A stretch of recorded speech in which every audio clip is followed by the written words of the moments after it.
కుప్పంలో చంద్రబాబు మాట్లాడుతున్నారు. ఇప్పుడు ఆ లైవ్ చూద్దాం. రాష్ట్రం నష్టపోయింది, కుప్పం కూడా నష్టపోయిందనే భావన మీ అందరిలో ఉంది. ఇంకో పక్క ఒక ప్రశాంతమైన కుప్పం నియోజకవర్గాన్ని ఈరోజు ఒక రౌడీల రాజ్యంగా తయారు చేసే పరిస్థితికి వచ్చారు. నేను ఒకటే హెచ్చరిస్తున్న, చోటా మోటా రౌడీలందరికీ రోజులు గంటలు లెక్క పెట్టుకోండి, 100 రోజులే. ఈ నియోజకవర్గంలో తోక తిప్పితే తోక కట్ చేస్తాను తప్ప ఎవరిని వదిలిపెట్టాను. ఇది తెలుగుదేశం పార్టీ గడ్డ. తెలుగుదేశం పార్టీ పెట్టినప్పటి నుంచి వేరే జెండా మోసిన పాపాన్ని ఎప్పుడు పోలేదు ఈ నియోజకవర్గంలో.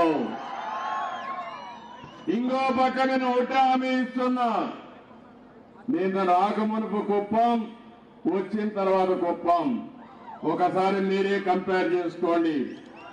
మళ్ళీ హామీ ఇస్తున్నా, రాబోయే 5 సంవత్సరాల్లో 35 సంవత్సరాల్లో ఎంత అభివృద్ధి చేశానో అంత చేసి నా నిజాయితీ నిరూపిస్తా.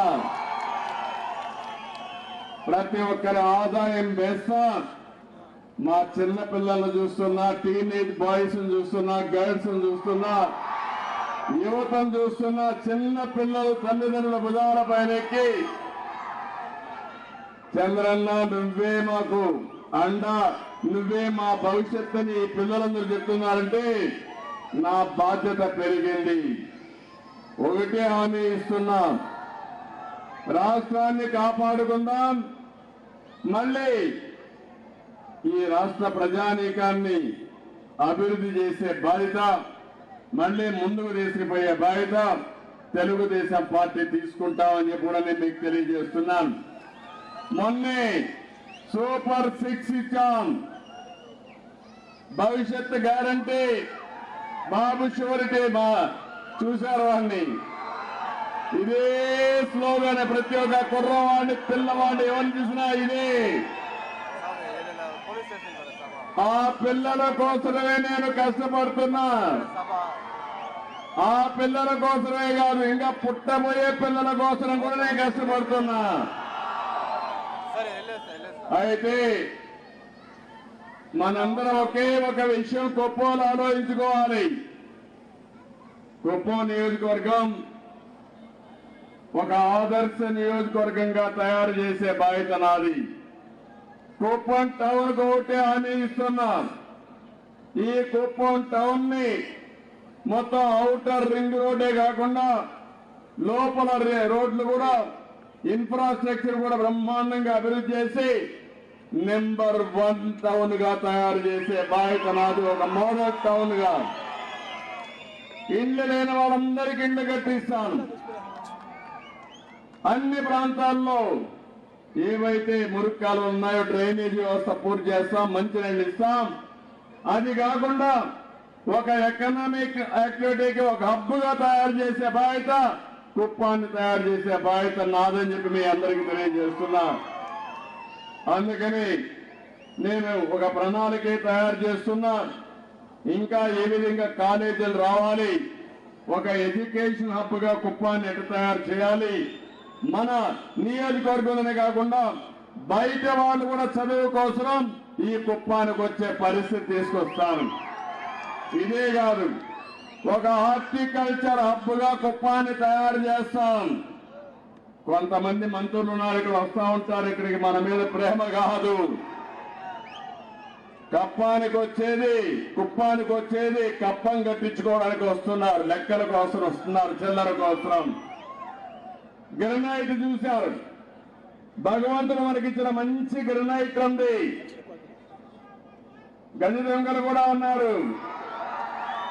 మళ్ళా హామీ ఇస్తున్నా, ఇప్పుడే నేను చూశాను, మంచి బొమ్మలన్నీ కూడా గ్రనైట్ తో బ్రహ్మాండమైనటువంటి దేవుళ్ళు గాని, ఇలాంటి ఆర్నమెంట్ గాని ఇవన్నీ బ్రహ్మాండంగా చేస్తున్నా చూశాను నేను. అవసరమైతే ఇక్కడ కొన్ని వేల మంది కార్మికులు ఉన్నారు, ఇవన్నీ చేయడానికి కూడా చెక్కడానికి బ్రహ్మాండంగా శిల్పులు కూడా ఉన్నారు. నేను ఆలోచించేది గ్రనైట్ పరిశ్రమను అభివృద్ధి చేస్తా, ఒక పార్క్ ఒకటి పెడతా, ప్రతి దేశంలో ఎవరికి ఏది కావాలన్నా తయారు చేసి మ్యానుఫ్యాక్చర్ చేసి ఇక్కడి నుంచి పోయే విధంగా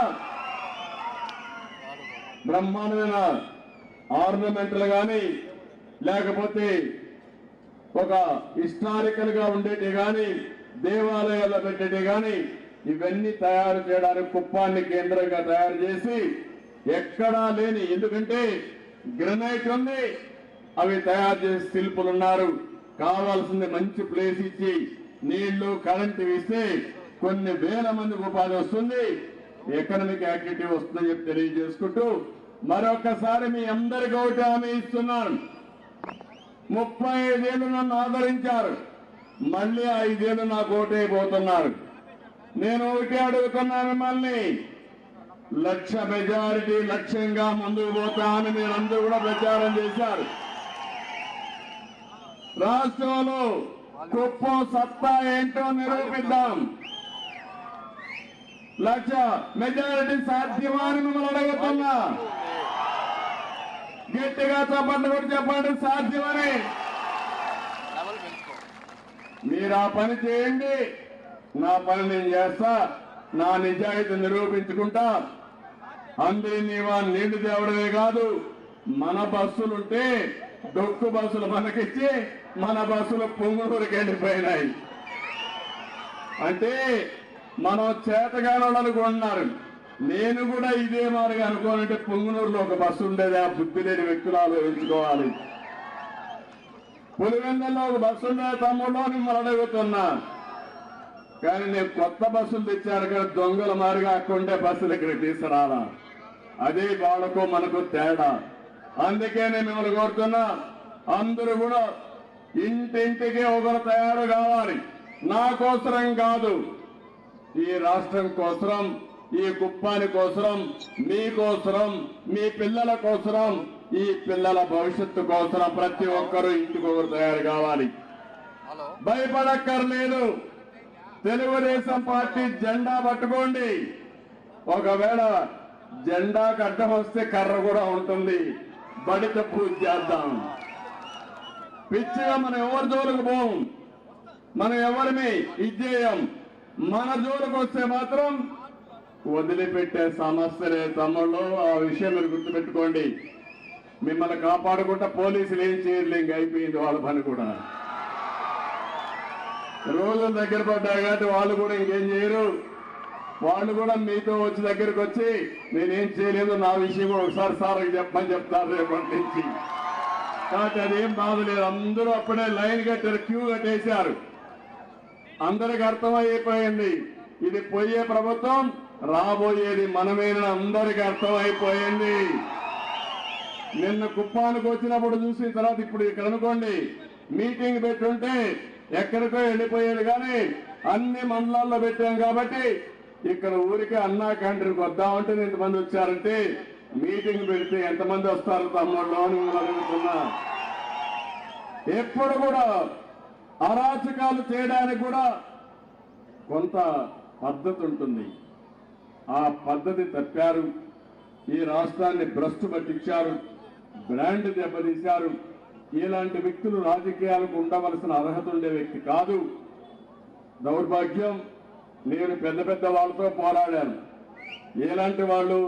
ఇందిరాగాంధీతో, రాజీవ్ గాంధీతో, విజయభాస్కర్ రెడ్డితో, చెన్నారెడ్డితో పోరాడితే, రాజశేఖర రెడ్డితో పోరాడితే, కడాన పనికి మారిన సైకోతో కూడా పోరాడాల్సి వస్తా ఉంది. బాధ, ఆవేదన. నేను పారిపోతే మళ్ళా నా బాధ్యత నెరవేర్చేదనే పరిస్థితి వస్తుంది, మీకు ఇబ్బంది వస్తుంది. నాకు ఏమైనా పర్వాలేదు, మీకోసం పోరాడతా. ఈ రాష్ట్రాన్ని గాడి చెప్పిన పరిపాలన ఘాట్లో పెట్టే వరకు ముందుకు పోతాను తప్ప దీనికి తిరిగి చూడనని మరొకసారి మీ అందరికీ తెలియజేస్తూ అందరికీ నమస్కారాలు. జై హింద్, జై తెలుగుదేశం.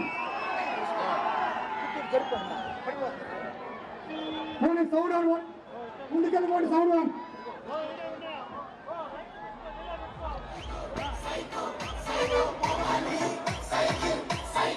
సైకిల్ రావాలి. రావాలి ముందుకు రావాలి